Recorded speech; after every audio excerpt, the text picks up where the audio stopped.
Hello, everybody, and welcome to our next installment, our next episode of Behind the Jersey with DSU athletes. I'm Galen Parker, and we sit down with athletes on a routine basis to find out who they are real and in person, not just how they are in the statistics or the standings or what their last result was. And I've been lucky enough to interview a whole bunch of different people from a lot of different sports. We've had wrestlers, we have had basketball players, football players, rodeo personalities, softball and baseball players, and now I have the benefit and I have the joy of being able to interview a golfer. For those of you young people out there in the country who love to play golf, who love to golf is actually a scholarship level sport at the university level. And Henry Maughan here is an example of exactly that. Henry, how did you get involved with golfing, and how young were you whenever you started? Well, I actually started when I was about 3 years old, so I've been playing my whole life. A lot of influence from my parents, and then they kind of just got me into lessons, and it's really just snowballed from there. I played all through middle and high school, and then made my way up to Dickinson. Well done, well done. Well, Henry's a sophomore, and he's originally from Fargo, if I remember reading it correctly. And it probably would be confusing to people like me, because I'm from Florida. And so down in Florida, you can golf year-round, 365 outside of rain, lightning, and thunderstorms. And even then, people are so passionate about it, they will get out there in that nonsense as well. Has it made it difficult for you to be up here and grow up in the golf community with the weather being inclement as often as it is?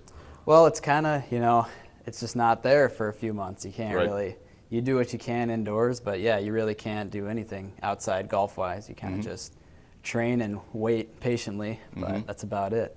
Okay.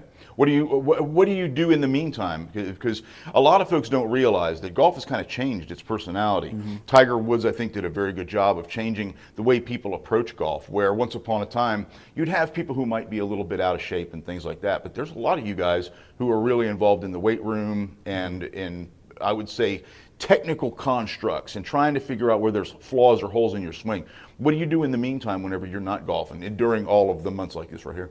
Well, we're lucky enough at DSU to have a facility that has a weight room, and then we get to do the simulator things, and we get to chip and putt on different putting surfaces. But I spend a lot of time personally in the weight room. I think it kind of gives you an added boost in just distance and things like that. But yeah, it's a growing thing that people take more kind of pride in their physicality, and it's becoming more than just a mental game. It's more, you can make strides as far as physically as well as mentally. Sure. What are you studying up here at DSU? Business administration. Okay. Yeah, we have had quite a few people studying business administration here, but I guess the school is pretty doggone good for that discipline, is it not? Yes. Yeah. Okay. What kind of grades are you getting so far? So far they've been pretty good. Okay. Yeah, I just try my best for sure. Are you wanting to go into that field? I believe somewhere down so. the road? Yeah, I think kind of on the accounting track. So maybe somewhere in accounting or in the kind of the business sector. But in the meantime, you want to golf. Yes. And yes. Do you have any designs on that? Are you trying to move up in the sport somewhere down the road? Are you thinking along those lines, or are you just trying to get through the college phase of everything?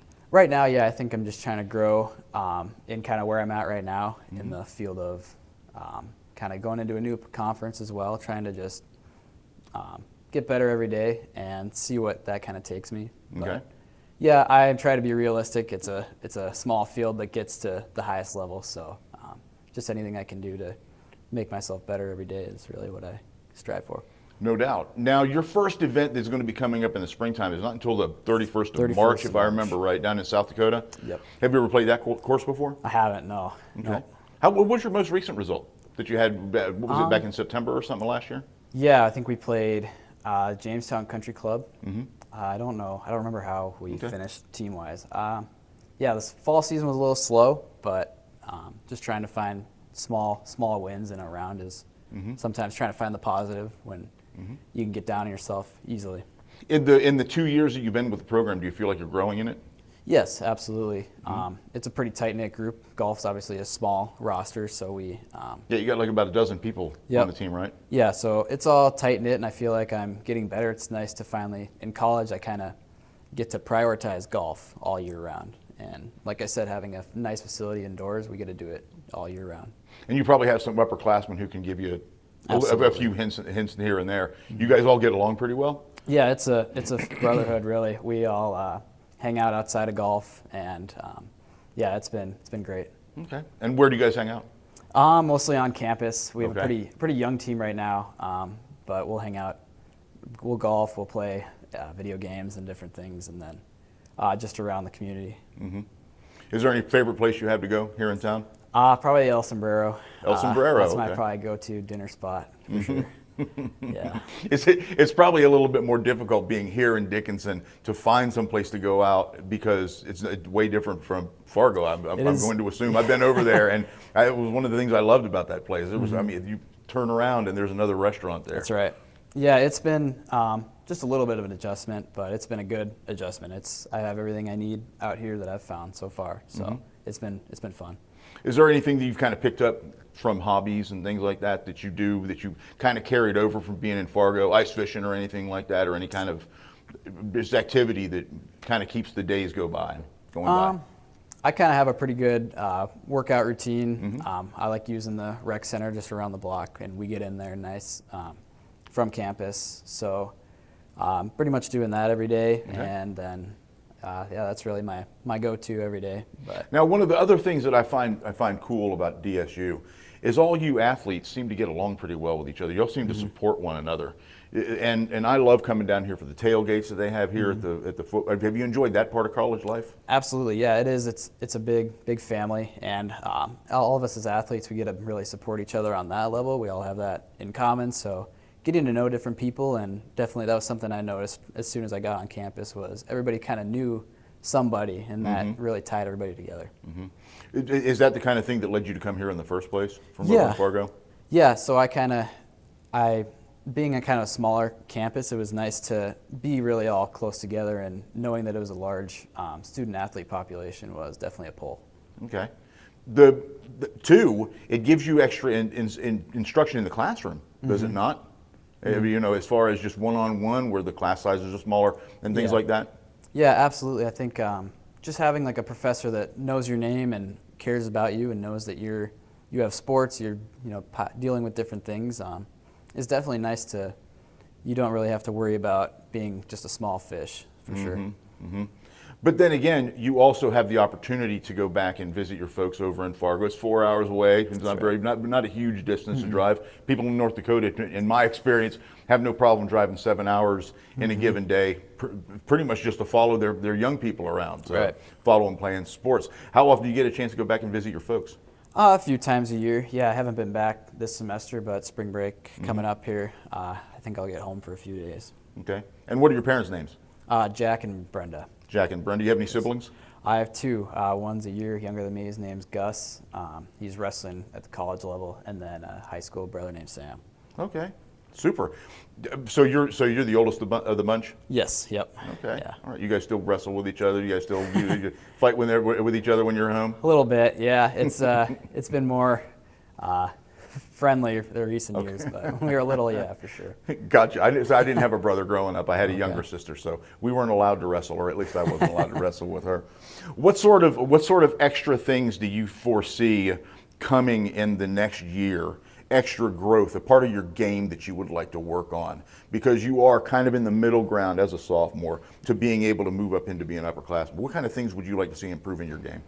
Definitely my kind of the mental side of things, how I kind of attack around. Golf's not really your most physical, of course. It's more of a mental war of attrition, I would say.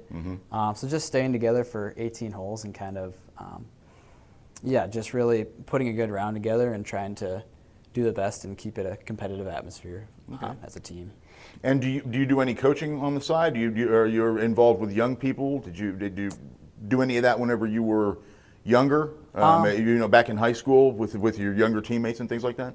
A little bit. I did some different work, like at the junior level, different things. I worked at a golf course all through high school as well, cool. So I would run kind of the junior golf program a little bit that way. That's not a bad job, is it? No, it's a great gig. So, just a little bit, but. I had a buddy who was a golfer in high school, and he had a job at the pro shop at our fanciest golf course down in Martin County, Florida. And I don't think I ever saw that guy work, ever, not one day.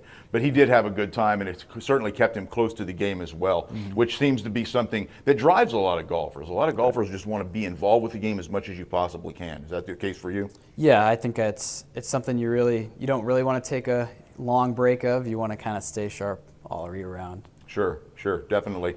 Okay, well, I have one final question for you. What is your favorite golf movie? Ooh, I'd have to say, I mean, Happy Gilmore is kind of the first thing that came to my mind. Maybe not in a applicable level, and then I like the Full Swing series. It's on Netflix right now too. It's kind of documenting the PGA Tour. I've been watching that, so probably that maybe. All right, but, awesome. Yeah. Well, folks, I've been sitting here with Henry Maughan, and he's a golfer here at the school. He's a sophomore. So you folks might not realize it, but you can come out and you can watch these guys. You can watch these guys golf, and you can come out and meet them and get to know them. But this is an opportunity for you all to do so in this personal little setting here. I get a chance to speak to the young athletes one-on-one and get to know who they are, and that's exactly the goal that I have for everybody else. So, folks, I certainly appreciate tuning into this episode with Henry Maughan and the DSU golf program. I certainly wish you the best, and I hope everything works out great. Thank you very much. And thank you, folks, for tuning in. I definitely appreciate all the good support and all the good comments that we've had about this series thus far. We're going to keep them coming for you. And thank you very much for tuning into this episode. I'll see you soon.